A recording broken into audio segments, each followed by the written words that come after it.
Pensar, para la inteligencia artificial OpenAI, implica utilizar nuestra mente para procesar información, analizar, evaluar y formar ideas para llegar a conclusiones basadas en la lógica, la razón y la experiencia.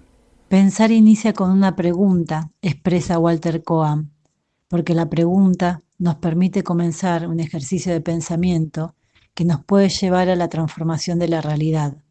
Transformación que empieza en un pensamiento y pensamiento que empieza en una pregunta.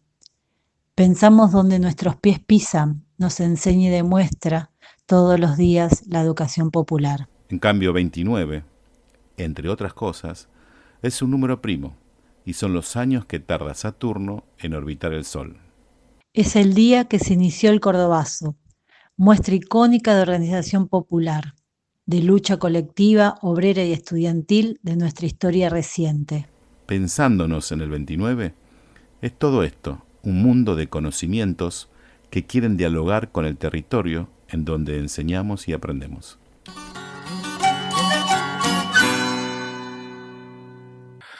Hola, damos comienzo al capítulo número 7 de Pensándonos en el 29. El título de este envío es ESI, la incomodidad de lo cotidiano. Sancionadas el 24 de octubre de 2006 con el número 26150 y con el nombre Programa Nacional de Educación Sexual Integral, parecería ser que sigue debatiéndose o intentar debatir, por lo menos por un pequeño sector de la sociedad. Hola, Debo. ¿Presentamos a los invitados?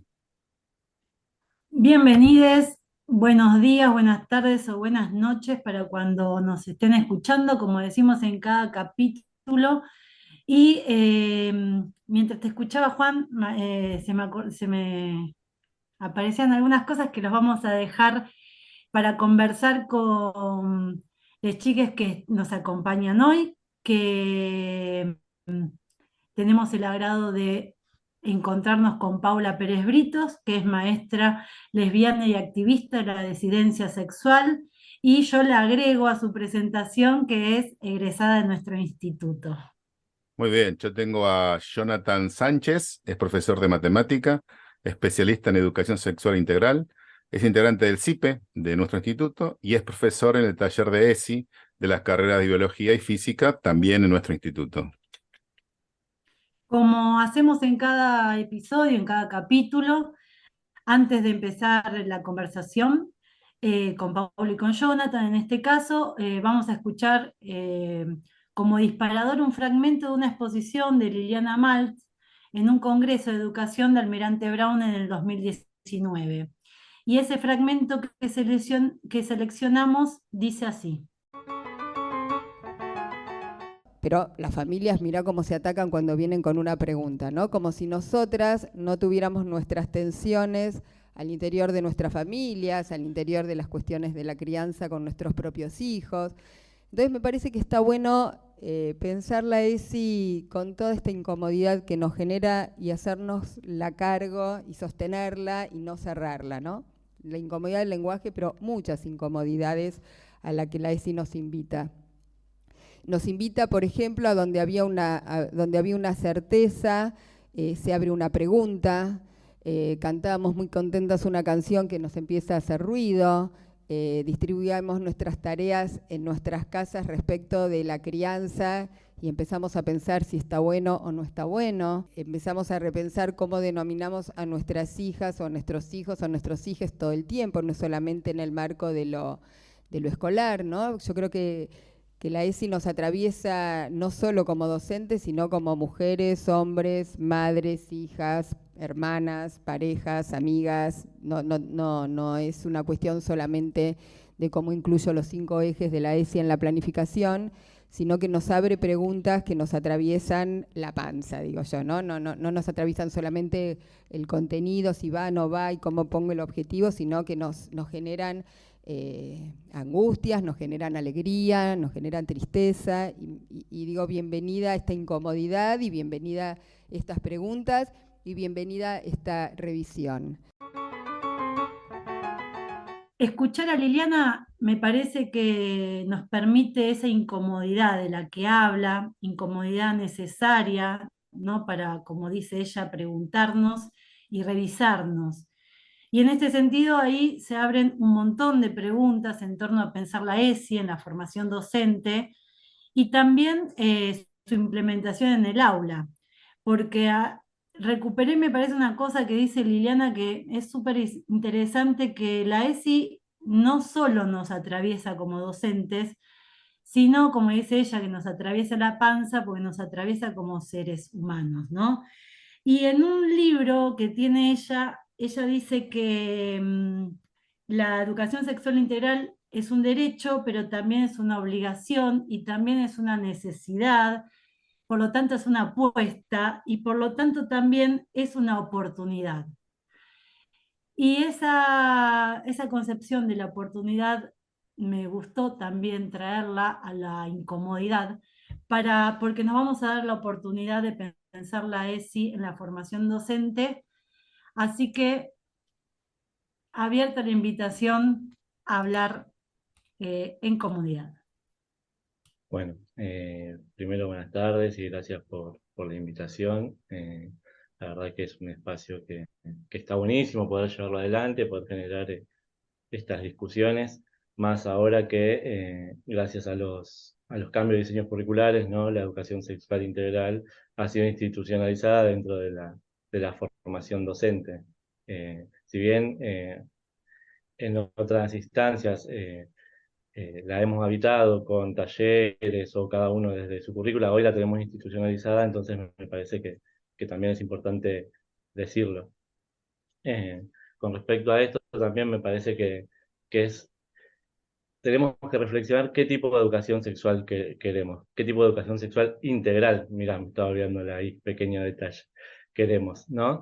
Y en eso de pensar la educación sexual integral y traer de vuelta la incomodidad, creo que muchas veces es de donde corren los y las docentes a la hora de abordarla, ¿no? Corren de esa incomodidad y se van a temas que le quedan bien y volvemos a caer en reproducir el modelo biomédico, el modelo moralista, ¿no? Se sigue yendo a, a esa matriz que nos diseñó desde un comienzo y me parece que para poder romper eso es necesario poder discutir desde qué posición eh, estamos encarando, ¿no? Esa educación sexual integral.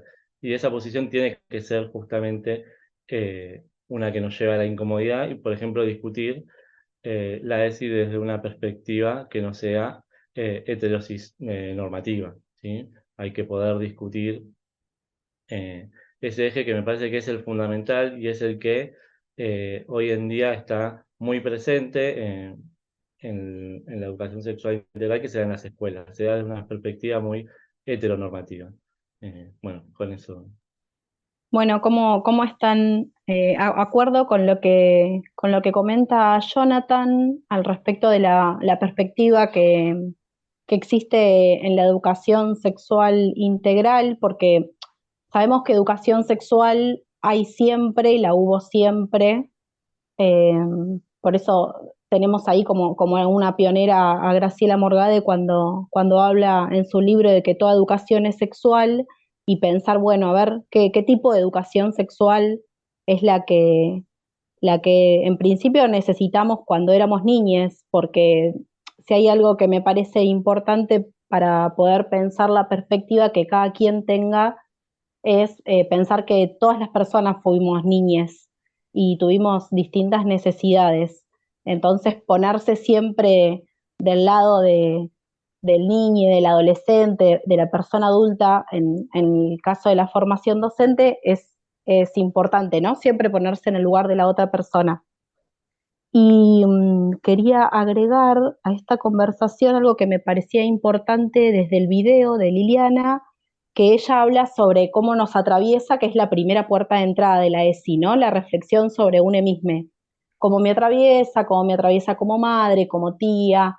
Y ahí me parece bien importante rescatar es que para que eso suceda, para que los docentes o les docentes en formación podamos tener ese tiempo de reflexionar sobre uno mismo, sin dudas hay que tener condiciones laborales dignas que muchas veces sabemos que no tenemos, ¿no? Porque en esto de evitar la incomodidad pienso, bueno, ¿cómo hago si estoy en una situación de laboral precaria en donde tengo que trabajar 2 turnos, lo pienso yo como maestra de primaria, y también hacer otros trabajos por la noche? Digo, ¿en qué momento, en qué materialidad hay que vivir para tener ese tiempo de reflexionar sobre uno mismo?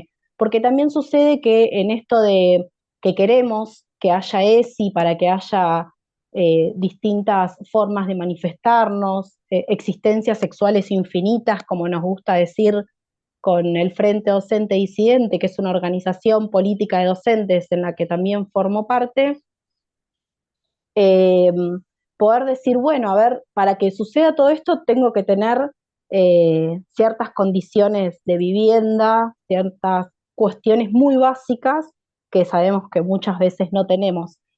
Porque, retomo, siempre se le exige a los docentes, ¿no? Parece que los docentes no hacemos, no reflexionamos, no pensamos, no implementamos la ESI también. Bueno, también es interesante ver cuáles son las condiciones materiales de los docentes, que además de nuestras horas de trabajo frente a los grupos y nuestras horas nunca reconocidas de planificación, de proyectos, de ideas, de millones de trabajos que tenemos, además se le suma esta cuestión que nos atraviesa porque en tantos seres humanos vamos a tener una sexualidad y por eso necesitamos repensarla para poder implementarla y enseñarla. Es un montón, es un montón. Entonces, me parece importante eso, entendernos trabajadoras, trabajadoras de la educación, y desde ahí pensar cuáles son nuestras condiciones de trabajo para que esto suceda y que no siempre la pelota sea que los docentes ahora no aplicamos la ESI, ¿no? O que no nos queremos repensar, o que algo que parece que siempre nos falta, sino más pensarlo de una manera más colectiva. Toda la sociedad nos tenemos que repensar, las familias, los docentes, los equipos directivos a los cuales les pedimos por favor que se repiensen, porque sin duda también son un eje, la columna vertebral de que pueda habitar la incomodidad de la ESI, ¿no? Tiene que haber un equipo de conducción que quiera habitar la incomodidad, que es complejo porque el sistema educativo no está construido de manera tal que podamos habitar la incomodidad, ¿no? Sino que las cosas estén más normativas y reglamentadas y que eso parece que se aplica.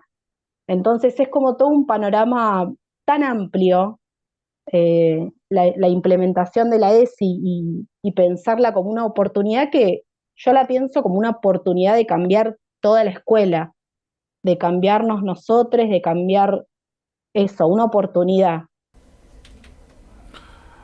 Tomando esta idea de incomodidad que venimos planteando y de las posibilidades de amplitud que señala Paula, me quedo pensando que, aunque lento, quizás más lento de lo que nos gustaría, se han producido algunos cambios.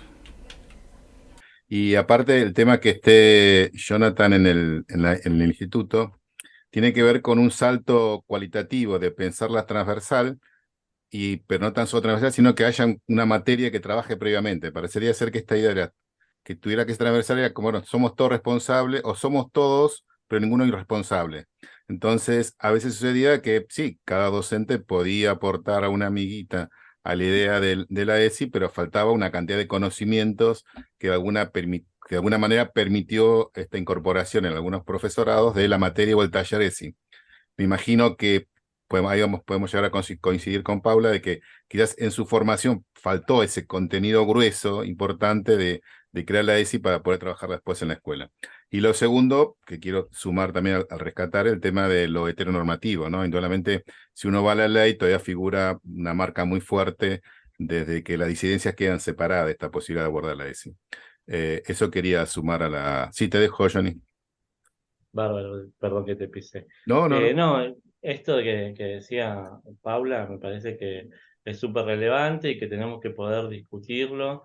Me parece que es próximo en la agenda docente la dedicación exclusiva, ¿no? Cuando hablamos de dedicación exclusiva, que una docente, que un docente labure en una escuela y que pueda ponerle cabeza a esa escuela, a esa comunidad. Pero bueno, es una de las discusiones venideras y que también va a depender del contexto político que estemos atravesando y me parece que bueno, que tenemos que hacer fuerza para llevar a esa discusión. Y además, digo de vuelta, esto de la ESI como incomodidad, me parece que viene justamente porque viene a irrumpir en la escuela y viene a discutir la escuela que tenemos. Nosotros estamos habitando una escuela, yo hago más hincapié en la secundaria porque es donde laburo, pero la escuela secundaria empieza a ser obligatoria desde ayer, básicamente, ¿no? Entonces, es en un momento, a partir de la Ley de Educación Nacional, donde se torna obligatoria y el Estado se hace cargo. Así como en paralelo también se hace cargo de la educación sexual integral. Entonces, qué importante poder pensar cómo la ESI está atravesada o está condicionada por los contextos y los momentos, ¿no? Y este año también hubo un avance o algo para reconocer en la provincia, fue que las planillas de inscripción ya reconocen otras identidades por fuera de las binarias, ¿no? Entonces, me parece que eso también está bueno decirlo, poder ponerlo en valor. Y, y bueno, y esto de ir discutiendo todo, me parece, ¿no? Que es la clave, porque esa incomodidad la hacemos a partir de reflexionar, de repreguntarnos. Yo siempre digo, a la escuela la tenemos que poner sobre la mesa y cuestionarla, destriparla, discutirla, pero sabiendo que es nuestra herramienta para transformar la realidad. Digo, uno cuando lo hace desde el lado de seguir construyendo esa escuela que queremos. Y un poco ahí con lo que decía Juan con el tema de la ley. Yo en un momento, cada vez que me venían a discutir la ley, me enfrascaba y decía, bueno, no, pero la ley es la que tenemos, la tenemos que defender. Y hoy en día entiendo que sí, es lo que tenemos, la que tenemos que defender y es la que nos permite, pero también la tenemos que discutir porque es la ley del 2006 y ya han pasado varios años. En esto hay un activista no binario que se llama Sasatesta, que tiene un texto, ¿sí?, donde viene a discutir y desglosa el tema de la ley y cómo está presente el binarismo, porque habla de niños y niñas, habla de los educandos, pero bueno, después en todo el desarrollo de la ley habla de niños y niñas y la familia, por ejemplo, está en singular, que es algo chiquito, pero nosotros entendemos que es un concepto que es plural y que hoy tenemos familias, ¿no? Y bueno, y en ese detalle, en esas cosas pequeñas, eh, que parecen pequeñas, creemos que está la discusión que tenemos que dar para seguir ampliando el campo de discusión y seguir ampliando la ESI, ¿no? Así que bueno, me parece que más que interesante seguir yendo a evitar la incomodidad. Ahí yo me quedé pensando como en algunas cosas que planteaba Paula cuando dice, bueno, la ESI vino también a transformar la escuela, ¿no? Eh, esa escuela que por ahí va- tiende más a ir a lo heteronormado, ¿no? Y estas cuestiones que estamos discutiendo, porque entendemos, digo, más allá que, como bien decían, venimos diciendo, la ley es del 2006, eh, y que sea ley no quiere decir que esté garantizada muchas veces, ¿no? Entonces, ¿cómo discutir, o digo, cómo aparece en esa incomodidad la oportunidad, trayendo las palabras también de Liliana Maltz, discutir la hegemonía, ¿no?, que aparece en esta heteronorma como algo disciplinador o disciplinado, ¿no?, que todavía lo tenemos que seguir discutiendo porque, como bien decían hoy, hay algo del repensar de cada uno que es necesario porque después no lo puedo enseñar, sino, ¿no? Y bien, como bien decía Paula, si no tenemos esos espacios, ¿cómo lo vamos a hacer? Sin embargo, igual la realidad nos muestra que lo hacemos, ¿no? Que digo, que si bien por ahí no en la totalidad, porque todavía ya estamos a 17 años de la ley y seguimos discutiendo, por ejemplo, en algunos sectores si es y sí o si es y no, o en la actualidad la discusión de una ley que supuestamente viene a adoctrinar a los sujetos, a no sabemos bien qué, ¿no? Con unos argumentos negacionistas que no terminamos ni de entender, porque no tienen ningún sustento, y quienes nos hacemos cargo de la ESI decimos que eh, vino a abrir las oportunidades, ¿no? A pensar el respeto, la diversidad, hoy ¿no? Pensar al sujeto de derecho para romper con algunas lógicas, ¿no? Y ahí tenemos un montón también para discutir cómo se implementa eso en las Mm. aulas.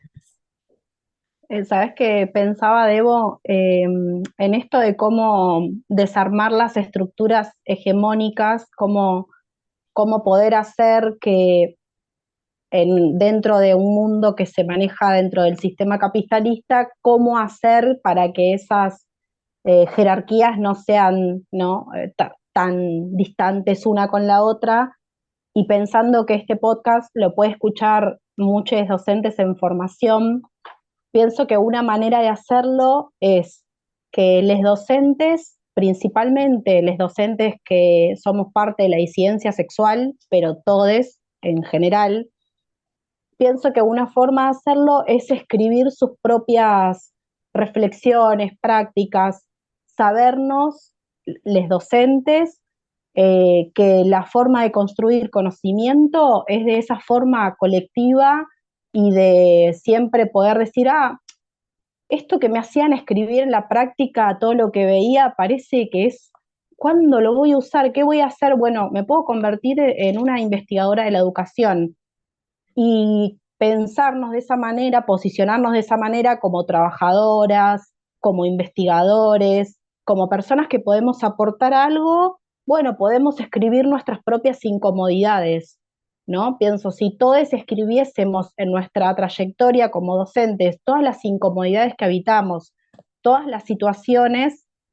Yo, por ejemplo, hago algo ahora, gracias al uso de la tecnología, que no lo tengo que escribir en el momento, tipo la situación que viví, sino que puedo mandar un audio y eso luego convertirlo en un texto. Y cuando se genera eso de poder escribir, lo puedes compartir con otros dicen, ¿sabés que a mí me pasó lo mismo y lo resolví de esta manera? Y ahí la maravilla de la construcción colectiva del conocimiento. Saber que mi incomodidad, yo maestra de Moreno, puede ser la incomodidad de la maestra de Merlo y puede ser la de la matanza, y si nos la compartimos entre todos, vamos a tener un montón de posibilidades, de oportunidades para resolver esas nuevas incomodidades, situaciones que no sabemos. Vino tal y me contó tal cosa, no sé qué contestarle. Vino una nena de tercer grado y me dijo que era lesbiana. Eso puede ser. Todas esas preguntas que nos hacemos no son menores, son preguntas que pueden generar un trabajo de investigación dentro del campo educativo. Creo que eso está bueno, que nos animemos y evitemos la incomodidad de escribir las cosas que nos pasan, que hagamos ese laburo, porque está bueno después pensar cuántas mujeres o cuánta disidencia sexual hay en nuestros marcos teóricos. Cuando yo voy pensando las planificaciones, cuando voy armando todo eso en mi cabeza, que después me va a apoyar para tener un posicionamiento y una idea de lo que estoy haciendo y explicando, en qué me apoyé, ¿no? En qué me basé. En un montón de autores, varones, que aportaron lo suyo en su momento, en su contexto, o también mi compañera al lado, la que está haciendo la práctica conmigo, que su voz también importa, tanto como la de Liliana, como la de Graciela Morgade, que son investigadoras porque empezaron así.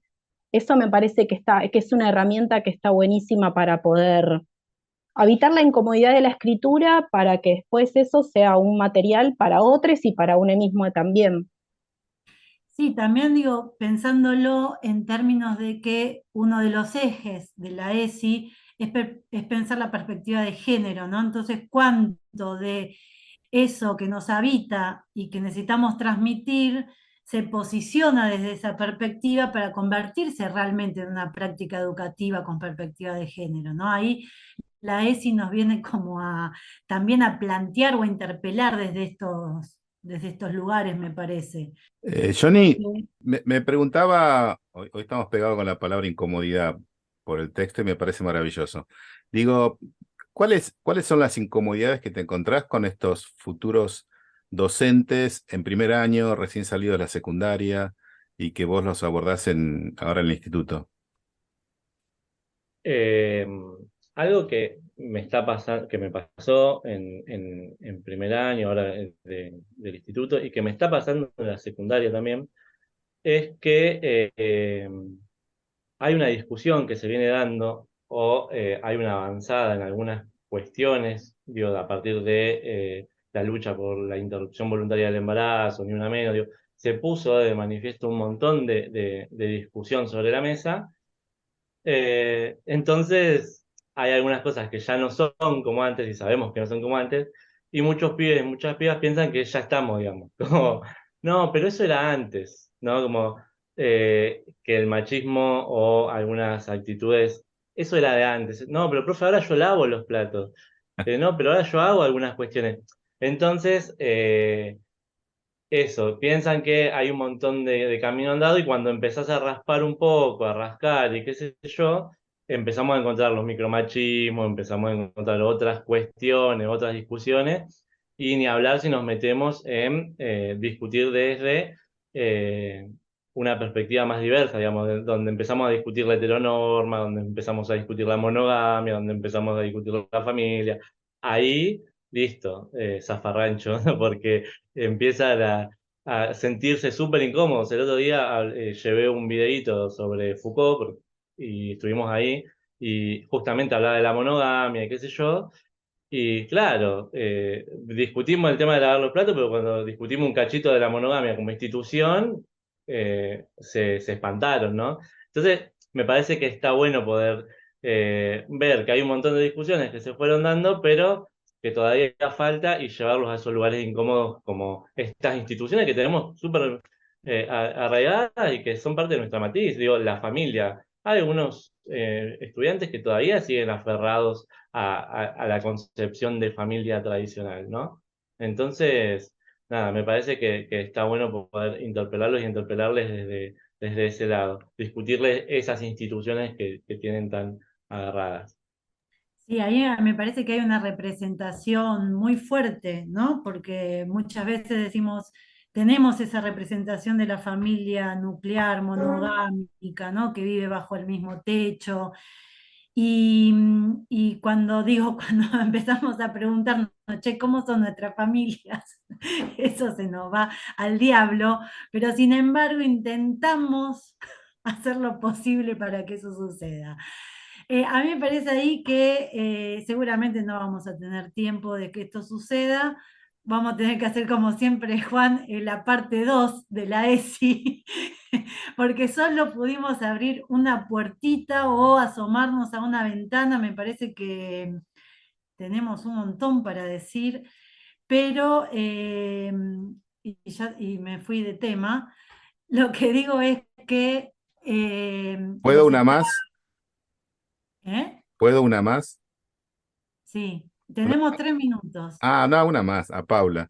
Che, Paula, y esas, siempre una gran discusión que tenemos en el instituto es el tema de que nos cuesta mucho a los docentes sentarnos a escribir. Es así, a compartir experiencias hay algunas experiencias muy interesantes en el instituto, de Claudia, por ejemplo, que hace una sistematización de buenas prácticas, le llama. A mí y Karina, que empezó con sistematizar prácticas de memoria, digo, también me parece que falta todavía esto que contás vos, sistematizar prácticas de ESI que las docentes en formación puedan, no como verdad revelada o como dogma que había que respetar y repetir ese modelo, sino como puertistas para que puedan decir, bueno, acá mira, se puede hacer así, y yo lo voy a hacer diferente, pero tengo esto como referente. ¿Y cuándo podemos compartir esos materiales que vos decís que estás escribiendo y que de alguna manera sería interesante conocer o que nos permita compartir con otros estudiantes? Cuando quieran.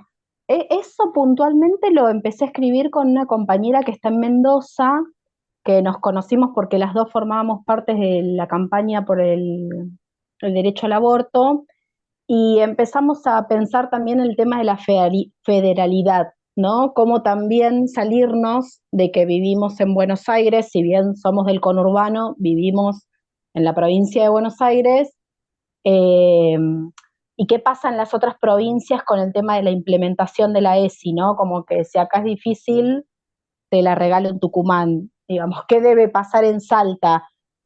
Bueno, Jujuy. Y también hay un montón de personas poniéndole el cuerpo a la ESI en los distintos territorios. Hay un libro que se llama Les Rares,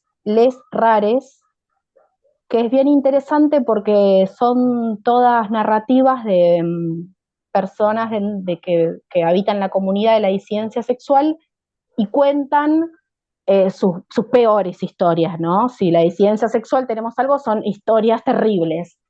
Y cuentan, y el 100% del libro, todas las historias son dentro de la escuela. Grandes, chiques, no importa la edad, pero a partir de ahí uno piensa, mirá qué importante la escuela como el espacio para que te pasen las cosas más terribles o más hermosas, o que se habite la incomodidad de lo terrible y lo hermoso que un poco es como la vida. Pero creo que está bueno eso y lo compartimos. Bueno, por cuestiones de tiempo, este podcast llegó a su final. Como siempre, vamos a leer algo para despedirnos. No podíamos dejar de traer a nuestra hermosa y querida Susi Shock, eh, con su poesía enorme y bella. Yo le pido disculpas a Susi porque voy a leer una poesía, pero que se llama Yo, monstruo mío, pero no la voy a leer completa porque es muy larga. Igual vayan a YouTube y la tienen recitada por Susi y es una exquisitez. No voy a estar a la altura de esas circunstancias, pero igual la voy a compartir. Yo, pobre mortal, equidistante de todo. Yo, DNI 20.598.061. Yo, primer hijo de la madre que después fui. Yo, vieja alumna de esta escuela de los suplicios, amazona de mi deseo. Yo, perra en celo de mi sueño rojo. Yo, reivindico mi derecho a ser un monstruo, ni varón ni mujer, ni XXI ni H2O. Yo, monstruo de mi deseo, carne de cada una de mis pinceladas, lienzo azul de mi cuerpo, pintora de mi andar. No quiero más títulos que cargar, no quiero más cargos ni casilleros a donde encajar, ni el nombre justo que me reserve ninguna ciencia. Yo, mariposa ajena a la modernidad, a la posmodernidad, a la normalidad, poeta de la barbarie, con el arco iris de mi cantar, con mi aleteo, reivindico mi derecho a ser un monstruo y que otros sean lo normal. Mi bella monstruosidad, mi ejercicio de inventora, de ramera de las torcasas, mi ser yo entre tanto parecido, entre tanto domesticado, entre tanto metido de los pelos en algo. Yo, transpirada, mojada, nauseabunda, germen de la aurora encantada, la que no pide más permiso, solo mi derecho vital a ser un monstruo, o como me llame, o como me salga, como me puede el deseo y las fucking ganas. Yo y mi derecho a explorarme, a reivindicarme, a hacer de mi mutar mi noble ejercicio, a veranearme, otoñarme, invernarme, las hormonas, las ideas, las cachas y todo el alma. Amén. Por el respeto y el derecho a cada uno a ser para construir una sociedad más justa, más libre, y por más escuelas que se animen a la ESI como la incomodidad y la oportunidad para infancias más libres. Muchas gracias por este capítulo. Gracias, Muchas Johnny. gracias. Gracias, Paula. Gracias. Chau. Que anden bien. Chau, que otros sean lo normal.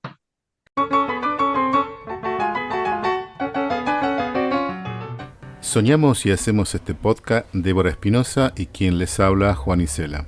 Para este capítulo nos visitaron Paula Pérez Britos y Jonathan Sánchez.